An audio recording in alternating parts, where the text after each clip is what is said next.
Salut tout le monde, j'espère que vous allez bien. Donc aujourd'hui, nouvelle vidéo zapping. Aujourd'hui les amis, on retourne sur X, se regarder encore énormément de posts. Et là, j'en ai pratiquement une vingtaine, donc je vais essayer d'aller très vite pour que la vidéo soit pas interminable. Bref, on ne perd pas de temps, petit like pour la force, petit commentaire pour le référencement. Let's go, on commence avec la première news qui nous vient de... Alors lui, j'ai rien compris à son blaze. En tout cas, ça parle de 50 Cent qui était sur la chaîne ABC dans l'émission Good Morning America. Donc 50 Cent qui a fait un documentaire sur Netflix, sur Diddy. Et ce qui est intéressant de savoir, qui est marrant surtout, c'est que 50 Cent a choisi cette émission pour une seule et bonne raison, c'est que Good Morning America, c'est l'émission qui est regardée par les détenus. Parce qu'en fait, il y a une pièce en prison où tous les détenus regardent l'émission ensemble. Et il savait pertinemment que Diddy le regarderait en direct avec tous les détenus à côté de lui, tu vois. C'est vraiment le diable, ce mec. Du coup, il y a quoi d'autre, hein? Il y a une petite séquence, on va écouter. Holmes watches this, what do you think he's gonna feel? Like, wow, this is amazing. I think he's gonna say this is the best documentary I've seen in a long time. Regardez même, elle est morte de rire à côté. Du coup, on enchaîne sur YouTube avec une séquence de l'émission Légende avec un père qui a castré le mec qui avait sa fille. Je vous montre cette séquence parce qu'à chaque fois qu'on voit des histoires d'une femme qui s'est fait violer ou bien agressée ou de meurtre ou je ne sais quoi, à chaque fois, on voit que le meurtrier, il a rien du tout en fait. C'est une dinguerie. Là, il a pris tarif. Mais tarif méchant, hein. Regardez. Père qui a castré le père de sa fille et qui est du coup décédé. Ouais. Comment il fait ça? Avec beaucoup de conviction, hein, parce qu'il faut pouvoir. Donc le bonhomme apprend que sa fille a été violée, que l'affaire va passer en justice, évidemment. Le violeur se défend de l'avoir fait. Enfin, c'est une grosse merde. Hein, il n'assume pas les actes posés, alors qu'on a les preuves, on a tout. Et le papa attend le vieux. Un peu avant le tribunal, dans la rue, un peu avant le tribunal. Et là, il est dans une anfractuosité. C'est une partie d'une espèce de petite ruelle, quoi. Tu vois, très étroite. Et le papa est là, il l'attend, il le voit arriver, il le chope, il te lui mène de ses beignes dans la tronche qui te l'assomme, tout le temps qu'il va taper la tête sur le mur de la petite impasse. Le type s'effondre par terre, il lui baisse le froc, il lui baisse le slip, et au couteau, il va couper le service 3 pièces. Donc il fait une ablation totale du pénis et des testicules. Mais comme le type est inconscient, il saigne. Et il saigne bien et fort. Il meurt exsangue. Oh là là. Il a pris le père, il était... Le père, il a été un petit peu condamné quand même, oui, parce qu'on ne fait pas ça. Hein. Ça se fait pas. Et même si on est très très fâché, ça ne se fait pas du tout. Un coup dans les couilles, ça passe encore, mais aller tout supprimer et que le type en meurt, là, ça passe pas. Et effectivement, il s'est retrouvé en prison, oui.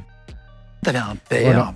Attendez, pardon, ça s'est lancé. Ça change un peu de ce qu'on voit constamment quand on voit des pédos, quand on voit des meurtriers, des mecs qui vivent, tu vois, et il se passe rien.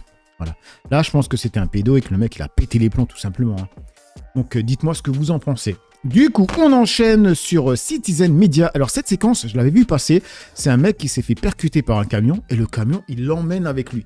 Donc, j'ai vu cette séquence, regardez.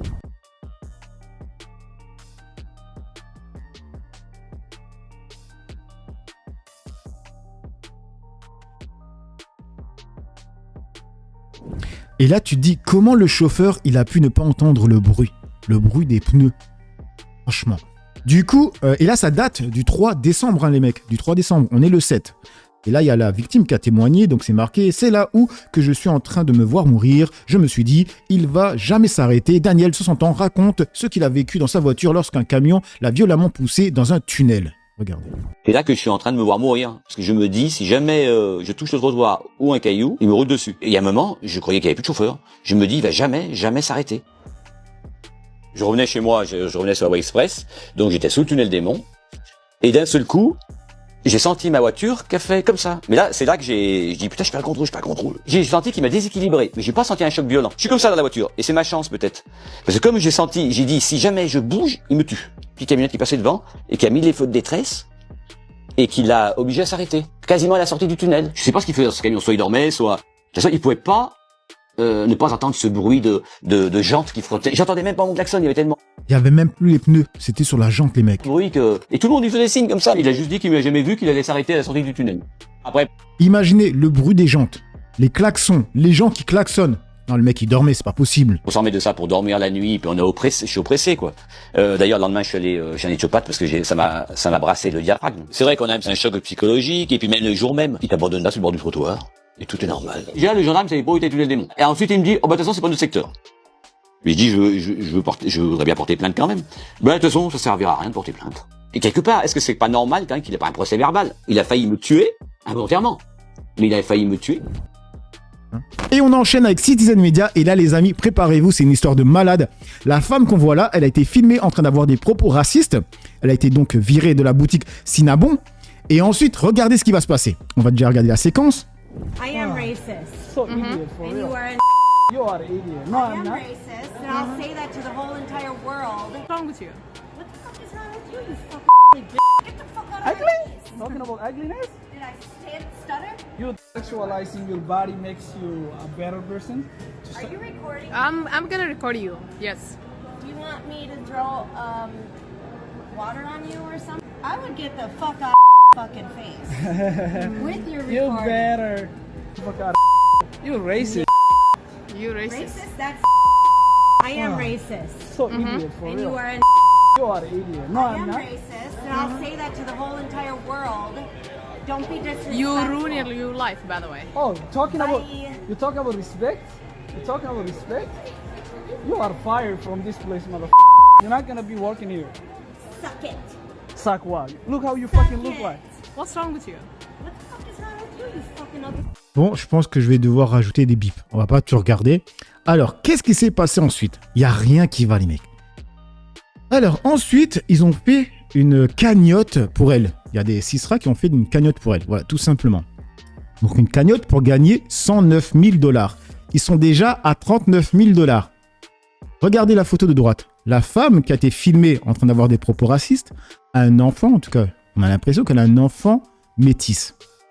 D'accord? Donc, nous avons affaire à une raciste qui a un enfant métis, qui a une cagnotte qui a été créée donc, par des racistes qui la défendent. Ces mêmes racistes qu'on voit constamment sur les réseaux sociaux qui attaquent les femmes blanches qui sortent ou qui font le métissage, quoi, tout simplement, tu vois. Il n'y a rien qui va dans cette histoire. Il n'y a rien qui va.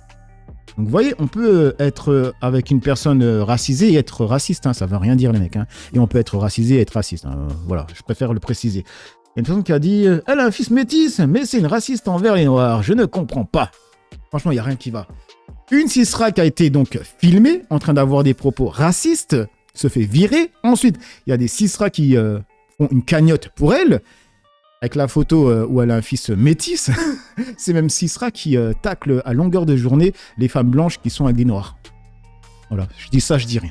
Et on enchaîne avec Alerte Info qui a posté une séquence insolite entre deux gardes du corps, donc français et chinois, qui s'embrouillent derrière Macron. Regardez-moi ça.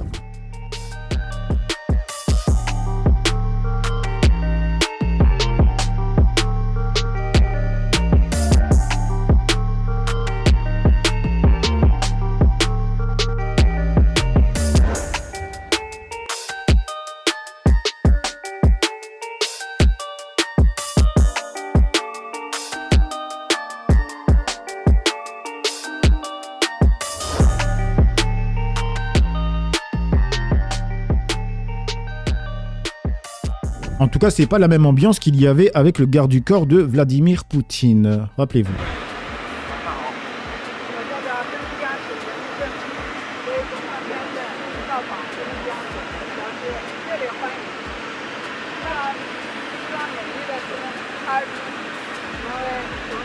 Et on enchaîne avec Reconquête qui a marqué insolite. Des parents viennent faire dédicacer un livre d'Éric Zemmour pour leur fils qui vote LFI. Un livre sur le christianisme. Quel meilleur espoir pour convertir un jeune à la défense de la France.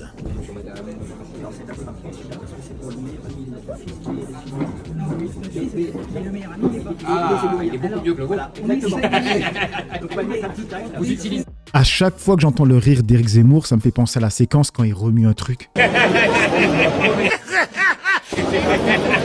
Vous utilisez le garçon contre votre fils. Bravo, bien joué. Bien joué, bien joué. C'est co-écrit, ça prend mieux. Oui.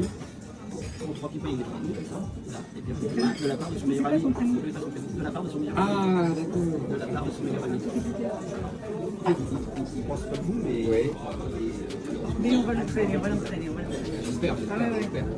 Je compte sur vous. Moi, je suis sûr que vous serez convaincant. Bref, du coup, on enchaîne avec... Ah oui, Rachida Dati. Donc là, c'est de Citizen Media encore, c'est marqué info.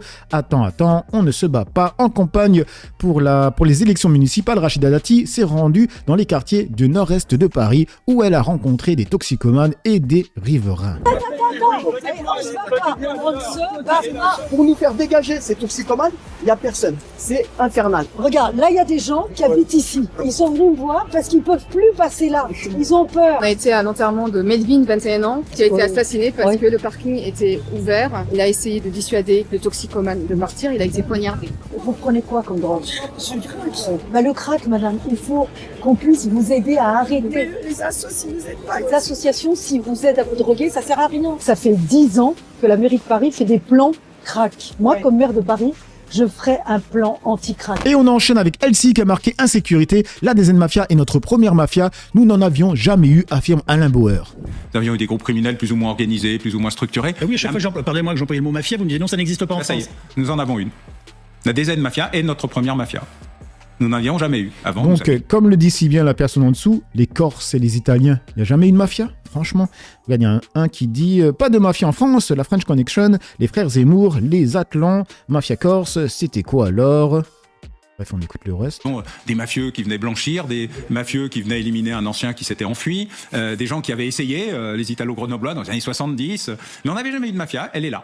Elle est arrivée, elle est en train de s'implanter, elle est en train de se structurer, elle est en train de se développer, elle est en train de s'étaler, elle est en train de s'enraciner. Elle va de Marseille quasiment jusqu'à la Belgique et la Hollande désormais. Il y a une sorte de relation désormais entre la Jazair Mafia, DZ Mafia, c'est la mafia algérienne, c'est le nom qu'il se donne, et la Moklo Mafia, la mafia marocaine, celle qui est en train de contrôler la Belgique et les Pays-Bas. Et Elles s'affrontent, est-ce qu'elles s'affrontent? Non, pas du tout. Elles sont désormais en accord, en coopération. Elles affrontent des clans rivaux qui étaient des clans locaux, ce qui expliquait pourquoi nous n'avions pas de mafia, parce que c'était extraordinairement éparpillé et localisé. Elles s'étendent en disant, soit tu passes un accord avec nous, soit on t'élimine. Et c'est ce qui explique d'ailleurs l'augmentation massive des règlements de compte, plus à Marseille, puisque la DZ Mafia a gagné le contrôle total du territoire. Le ministre Nunez l'a très bien expliqué il y a 15 jours en disant voilà comment ça s'est produit et voilà comment ça s'est étalé. En fait, on n'a pas voulu voir, on n'a pas voulu y croire, comme d'habitude d'ailleurs. Vous savez, je vous disais souvent, vous vous rappelez sans doute, il y a très longtemps, il faut toujours écouter les dictateurs et les terroristes qui passent leur temps à vous expliquer ce qu'ils vont faire. Nous passons notre temps à ne pas y croire. Les mafieux nous expliquent ce qu'ils sont en train de faire et nous n'y croyons toujours pas. Moi, je vous dis ce que certaines personnes qui regardent LCI, BFM, CNews vont comprendre quand ils vont regarder ça à la télé. Ils vont comprendre qu'avant les Maghrébins, il n'existait pas de mafia. C'est ça qu'ils vont comprendre les mecs. Même si on sait que dans la DZ Mafia, il n'y a pas que des Maghrébins. Il y a des Comoriens, il y a vraiment de tout. Mais bon, bref, on enchaîne avec Jacques Renardière qui a marqué retraité décapité, un ancien candidat FN du Haut-Montois condamné à la prison à perpétuité pour avoir décapité un retraité. Tiens, pas d'émission spéciale, comme par hasard.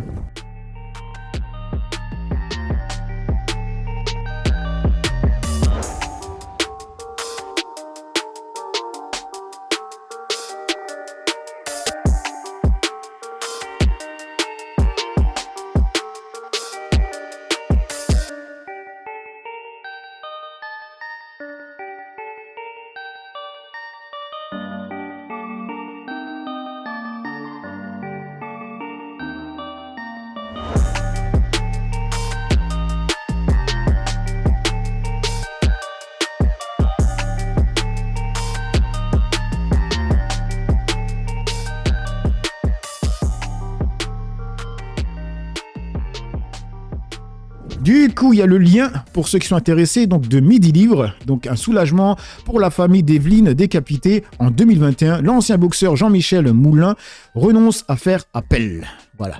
Du coup, on enchaîne avec Marcel. Et là, ça va parler de Sarkozy. Il y a Bolloré et tout le bloc bourgeois qui vont commencer à parler de Sarkozy, du livre de Sarkozy, pardon.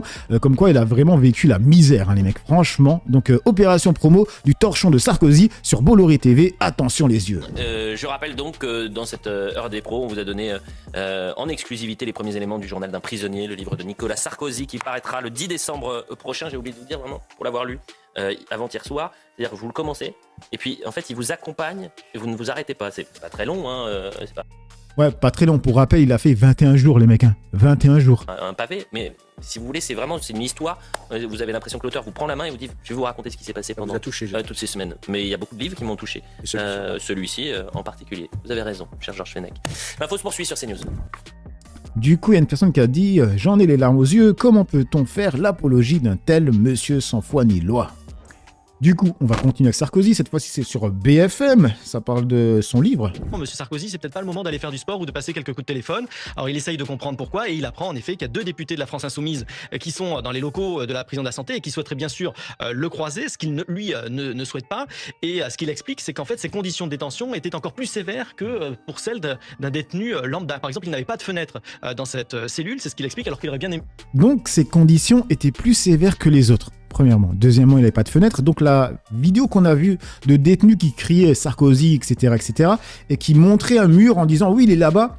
Et sur ce mur, il y avait des fenêtres, donc c'était faux déjà. Il n'était pas là-bas, d'accord? Et soi-disant, il avait des conditions pires que les autres. Sérieusement, les mecs. Regardez, j'imagine que c'est pour raison de sécurité. C'était pour des raisons bien sûr de sécurité. Donc vous voyez, c'est à la fois politique parce qu'il y a des portraits qui ont été dressés, certains visiblement ont même été retirés tellement ils étaient acerbes, de Emmanuel Macron ou encore de Ségolène Royal. Une partie précisément sur sa vie à l'intérieur de la prison avec un certain nombre d'anecdotes. Et puis il revient aussi sur son procès. Il y a quelques extraits pour le moment, mais a priori Nicolas Sarkozy a l'intention de régler pas mal de comptes à l'occasion de la publication de cet ouvrage. Il a écrit quoi, Sarkozy? Je fus frappé par l'absence de toute couleur, écrit l'ancien président. Le gris dominait tout, dévorait tout, recouvrait toutes les surfaces. Ouh. Arrête. Et on enchaîne avec Magral, c'est encore avec Sarkozy, mais vous inquiétez pas, c'est le dernier tweet, donc c'est marqué en prison, Nicolas Sarkozy n'a pas pu faire de footing. Il a dû faire ses cours sur un tapis et c'est épouvantable. Putain, qu'est-ce qu'il faut pas entendre? Pour finir de répondre à Elisabeth, il y a aussi la partie Nicolas Sarkozy, c'est quelqu'un qui fait 1 heure de footing par jour. Donc là, il arrive en prison et il se dit comment je vais faire. Et il se retrouve dans une salle minuscule où il suffoque extrêmement rapidement et il doit faire ses cours sur un tapis et c'est épouvantable. Et juste... C'est épouvantable. Et je vous jure les mecs, là je vous ai pris 3 tweets les plus courts. Tu vas sur X, tu vois des séquences super longues où ils sont là en train de plaindre Sarkozy. C'est incroyable, franchement les mecs. Et on enchaîne avec Sir Aflora qui a marqué alerte. Si Bardella est officiellement candidat, Sarah Knafo se présentera à la présidentielle. Éric Zemmour sera candidat si Marine Le Pen se présente. Mais Sarah Knafo ira si le candidat RN est Jordan Bardella. Mais Éric Zemmour laisserait Sarah Knafo devenir comme ça une candidate putative? Moi, de ce que j'ai compris, Éric Zemmour ira à la présidentielle si c'est Marine Le Pen qui est candidate. Quand Sarah Knafo ira si c'est Jordan Bardella qui est candidat. Donc c'est la répartition au sein du combat politique générationnel. Ce serait la répartition complètement. Si c'est une présidentielle de gens expérimentés, ce sera pour Éric Zemmour. Si c'est une présidentielle de jeunes pousses, ce sera pour Sarah Knafo. On enchaîne avec Citizen Media encore, c'est marqué Jean-Luc Mélenchon est un homme politique d'une classe à part avec une érudition, une culture et une maîtrise de l'histoire qui les distingue de ses contradicteurs à la culture limitée, déclare Mathieu Bock-Côté. Je pense qu'il faut être honnête, il a été meilleur que tous ses contradicteurs. Il faut juste nommer une réalité. Mélenchon est un homme, on peut ne pas apprécier, hein. J'en suis pas un fan absolu, mais on est devant un homme politique d'une classe à part, qui a une véritable érudition, une véritable culture, qui est capable de faire référence, d'utiliser l'histoire de France, de proposer sa lecture de l'histoire de France pour se situer au temps présent devant des contradicteurs qui n'en étaient pas vraiment et qui ont une culture politique assez limitée de leur côté et qui ne savaient pas comment le critiquer. Ils le savent hein, que Mélenchon c'est un monstre politique. Du coup, il y a une personne qui dit « J'ai hâte de voir un débat Mélenchon-Bardella, ça va être un carnage. » C'est ce que j'avais dit dans l'autre vidéo. C'est vrai, ça serait un carnage, les mecs. Et on continue avec BFM, c'est avec Prisca Thévenot, c'est marqué « Commission d'enquête sur les liens entre parti et islamisme ». Prisca Thévenot, secrétaire EPR de cette commission, déclare que l'exercice n'est pas réussi pour Jean-Luc Mélenchon. On vous a entendu, on vous a vu poser des questions à Jean-Luc Mélenchon. Vous êtes satisfaite de cette audition ? Non, est-ce que je suis satisfaite? Non. Et je trouve que l'exercice par rapport à ce que vous avez pu dire, pardonnez-moi, n'est pas réussi pour Jean-Luc Mélenchon parce qu'il a prouvé qu'il était très bon dans une stratégie de Joe Lambrouille. Il nous a parlé, il nous a fait un cours d'histoire, il nous a fait un cours de français, il nous a fait de la sémantique. Il nous a même parlé longuement de son enfance, mais il n'a répondu à aucune question. Et d'ailleurs, il l'a reconnu lui-même. À la fin de ma... Là, elle ment. Elle dit, il a répondu à aucune question et il a reconnu. C'est faux, regardez.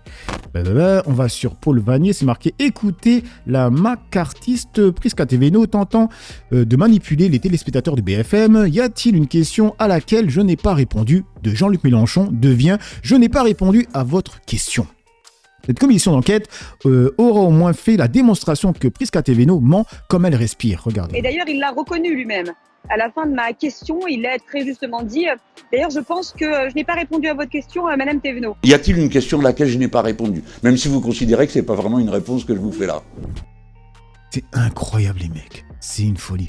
Du coup, on enchaîne avec Alerte Info qui a posté ça il y a 4 heures, c'est marqué une tentative de coup d'État est en cours au Bénin. 2025, à Cotonou, a délibéré et décidé ce qu'il suit. Monsieur Patrice Talon est démis de ses fonctions de président de la République. Le lieutenant-colonel Tigri Pascal est nommé président du comité militaire pour la refondation ou comité de ce jour, fait à Cotonou le 7 décembre 2025. Je vous remercie. Et du coup, Alerte Info a posté ça il y a 2 heures, c'est marqué flash, la tentative de coup d'État a échoué, la source AFP. Dans les commentaires, il y a une personne qui a dit « Bonne nouvelle, l'armée béninoise et la garde républicaine ont fait le boulot et rétabli l'ordre. Le Bénin n'a pas besoin de ce coup d'État. Ce pays est démocratiquement stable. Ça aurait été un vrai gâchis pour ce peuple, sincèrement. » Une autre personne qui a dit « C'était un coup d'État bénin. » Oh les gamins. Tentative de coup d'État numéro 356. On peut dire que le coup d'État était bénigne ou pas. Et du coup, on termine avec la dépêche africaine. C'est encore avec le coup d'État, c'est marqué Bénin. Coup d'État déjoué, l'armée reprend le contrôle. Les blindés de l'armée républicaine quadrillent la ville. Le ratissage a déjà permis l'arrestation de 17 assaillants, dont 7 de nationalité burkinabé. La circulation reprend. Regardez. Béninoises, Béninois, chers compatriotes, au petit matin de ce dimanche 7 décembre 2025, un groupuscule de soldats a engagé une mutinerie dans le but de déstabiliser l'État et ses institutions. Face à cette situation, les forces armées béninoises et leur hiérarchie, fidèles à leur serment, sont restées républicaines. Leur riposte a permis de garder le contrôle de la situation et de faire échec à la manœuvre. Aussi, le gouvernement invite-t-il les populations à vaquer normalement à leurs occupations. Je vous remercie.